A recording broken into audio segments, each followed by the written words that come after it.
The knock came at 8:47 p.m. I remember because I was staring at my phone, rereading a message I typed but couldn't send. Happy Valentine's Day. 3 words. 3 stupid words. Outside, the neighborhood looked dead. Snow had fallen earlier, not pretty snow, not movie snow, the ugly kind. Wet and gray and already turning to slush at the edges of the driveway. That's why I noticed the knock immediately. It didn't echo.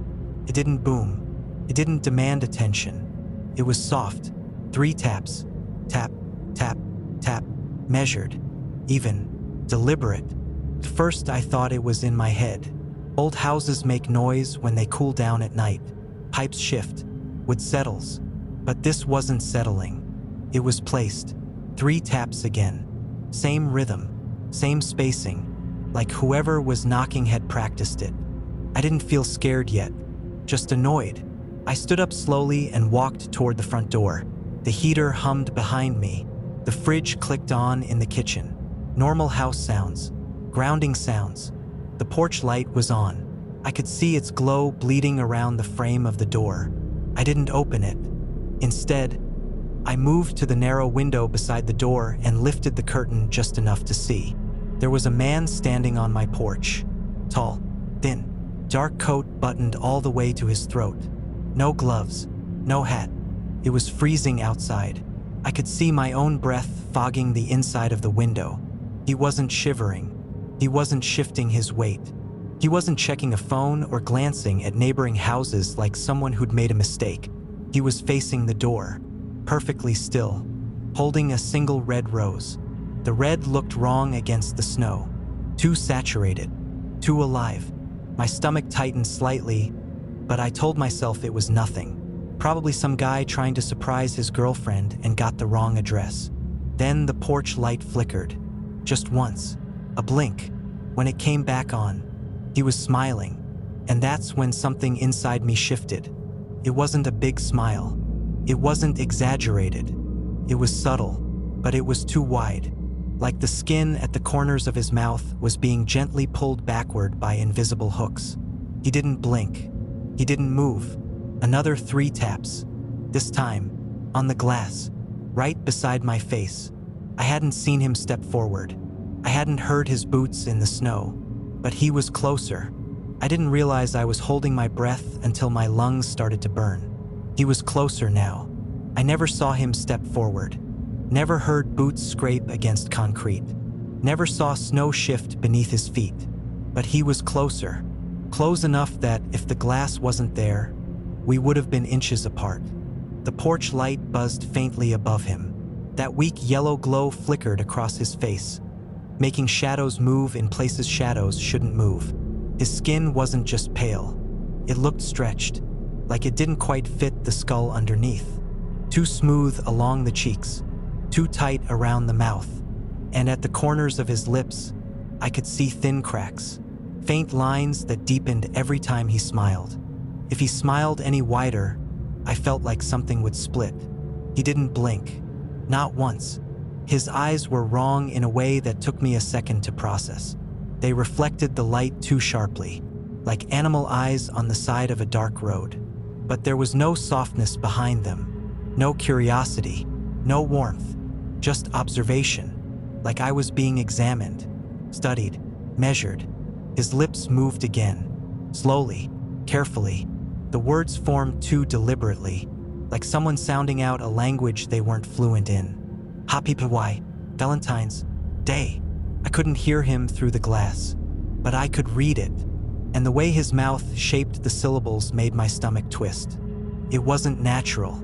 It was rehearsed, like he had practiced the sentence over and over.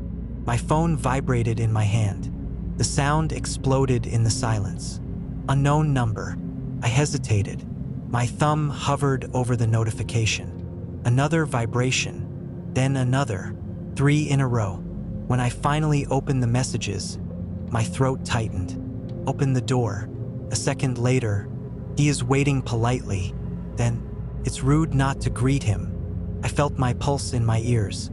The man outside tilted his head slowly to the left. Not curious, not confused, just recalibrating.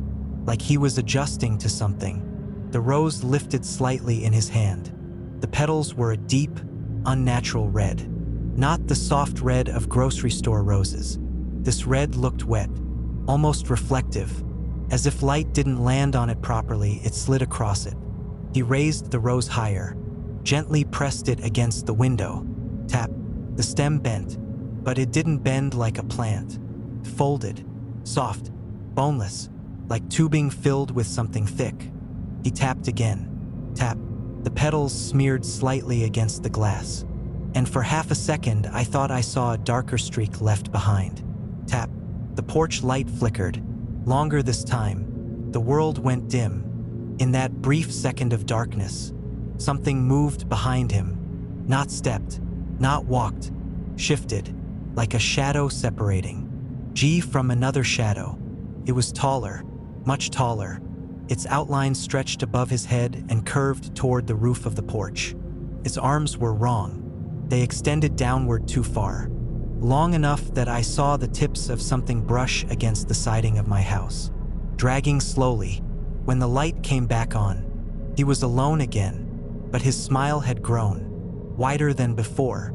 The cracks at the corners of his mouth deepened slightly, just enough for me to notice.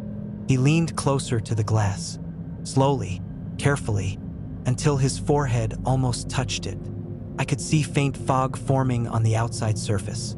Not from breath, from warmth, but he hadn't been breathing. Not once. Then his eyes shifted, not to my face, to my hand, the one holding my phone. His smile twitched slightly, and my phone vibrated again. He doesn't like being watched through barriers. Another message. Doors are invitations. Windows are insults. My chest tightened. The man's fingers tightened around the rose stem.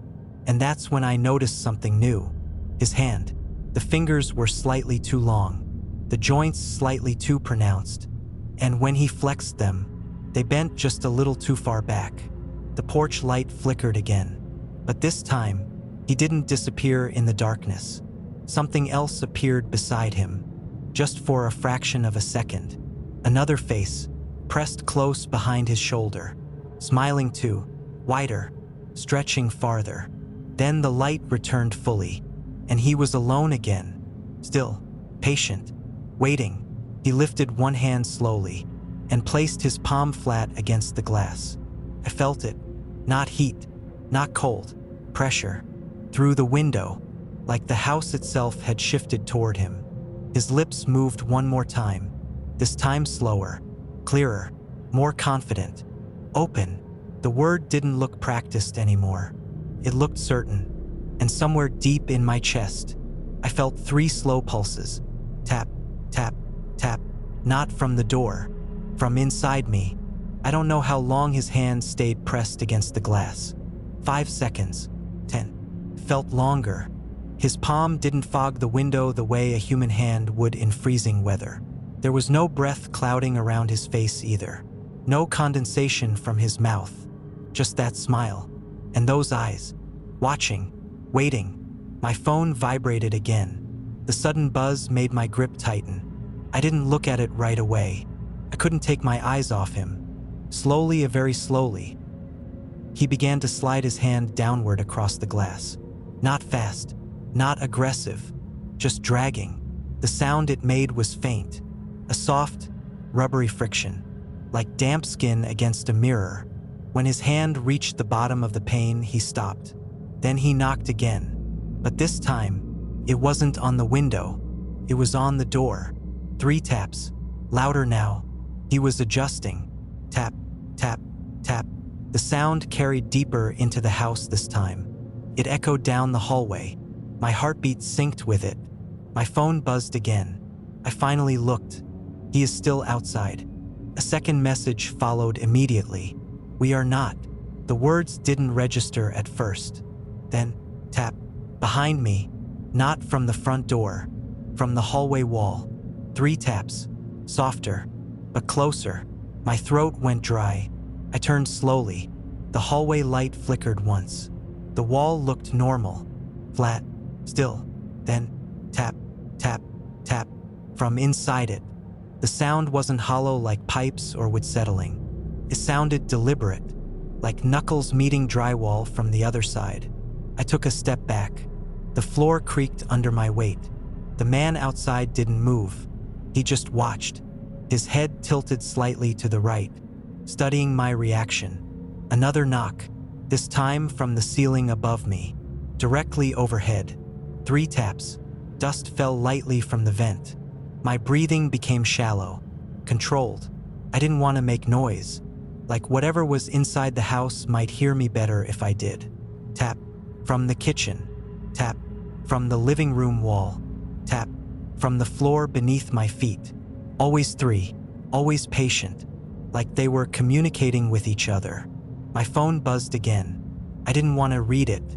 I knew it would be worse, but I looked anyway. He cannot enter without invitation. Another vibration, but structures are only boundaries to him. Another, we prefer walls. The hallway wall shifted. Not dramatically, just a subtle ripple, like someone pressing their weight against it from the inside. The paint stretched slightly. I stared at it, trying to convince myself I was imagining it. Then I saw it, a shape forming beneath the drywall. 5 elongated ridges, fingers pressing outward, too thin, too long. The knuckles bulged unnaturally. They dragged slowly downward. The paint split faintly. A soft cracking sound followed.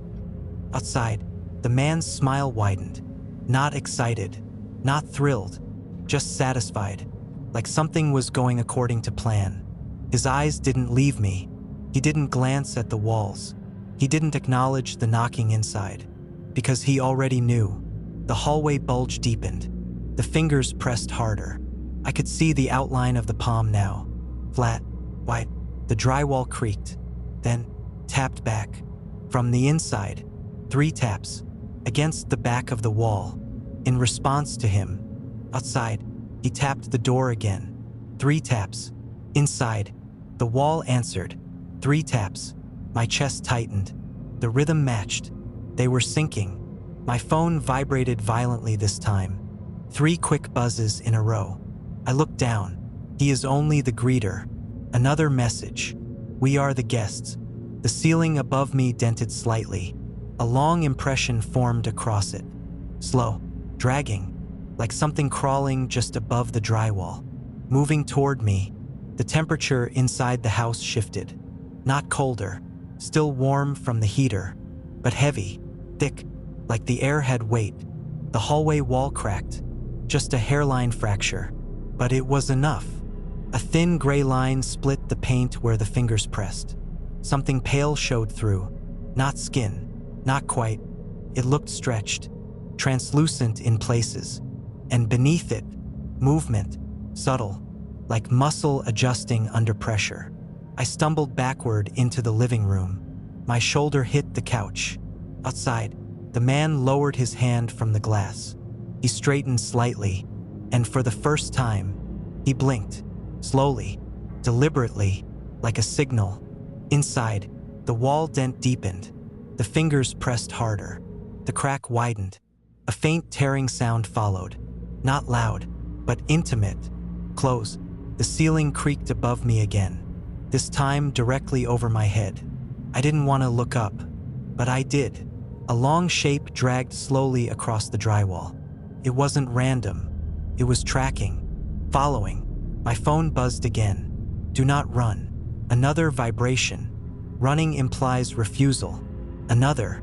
Refusal implies insult. Outside, he lifted the rose again and held it up to the window, like an offering. Inside, the wall split another inch, and something inside it inhaled.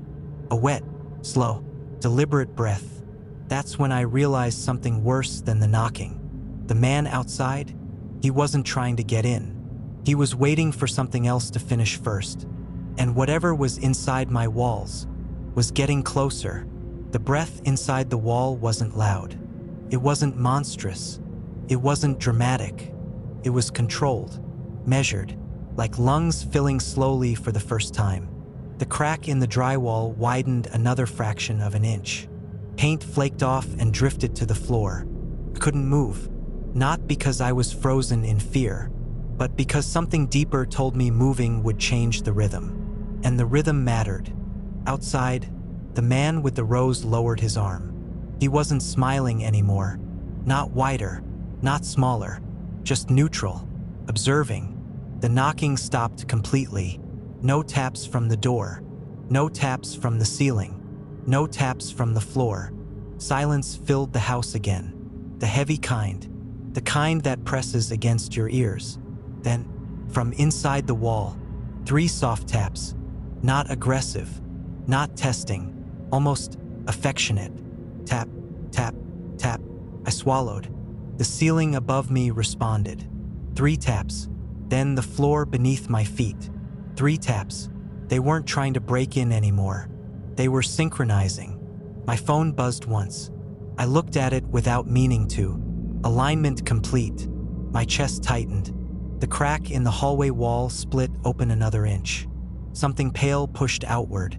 Slowly, deliberately, not forcing, testing. The material that emerged wasn't skin the way ours is skin. It looked thin, almost membrane-like, translucent in places, and beneath it I could see faint movement, like something adjusting its shape underneath. The surface pulsed once, then flattened. A long indentation formed beside it, like something repositioning its weight behind the wall. Above me, the ceiling sagged slightly, not collapsing, just lowering, like something heavy was resting against it. I heard a faint sliding noise, dry, slow, deliberate, tracking me. Outside, the man stepped back for the first time. One slow step. His shoes didn't leave prints in the snow.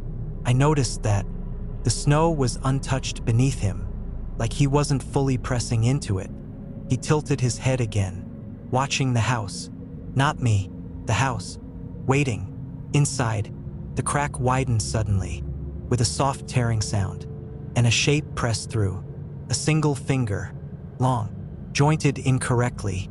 It bent sideways before straightening, testing the air. It didn't thrash. It didn't claw wildly. It moved carefully, like someone reaching into a dark room. Another finger followed, then another, 5 in total. They gripped the edge of the drywall. The membrane-like surface stretched as more of the hand pushed outward. It wasn't gray. It wasn't white. It was colorless, like it hadn't decided what it was yet. The fingers flexed, slow, precise. Then, they tapped the wall from the inside. 3 taps, against the exposed drywall. The front door answered. 3 taps from outside. My heartbeat stuttered. They weren't just syncing anymore. They were communicating. The ceiling above me dented again. A long ridge formed across it. Then another, as if multiple shapes were crawling overhead now. The air in the room felt thick, humid, but the heater had turned off minutes ago. My phone buzzed again. You are central. Another vibration. Remain still.